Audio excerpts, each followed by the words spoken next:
জিয়া উদ্যান থেকে বের হতে আমরা দেখতে পাচ্ছি। একটি বিষয় বলে রাখি মৌটুসী, আজকে আমরা একটি ব্যতিক্রম দৃশ্যপট এখানে দেখতে পেয়েছি। প্রধানমন্ত্রী তারেক রহমান যখন এই জিয়া উদ্যানে আসেন, আমরা অতীতের অভিজ্ঞতা আমাদের যেটি বলে, যখন প্রধানমন্ত্রী রাষ্ট্রপতি তারা যখন তাদের যখন মুভমেন্ট থাকে, তখন আমরা এর আগে যেটি দেখেছি যে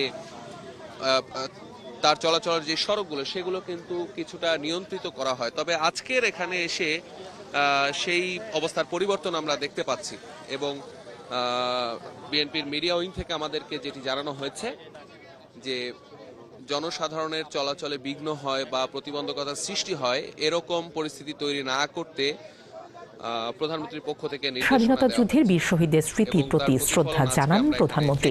পরে প্রধানমন্ত্রী তারেক রহমান পরিদর্শন বইয়ে স্বাক্ষর করেন। এ সময় প্রধানমন্ত্রী স্মৃতিসৌধ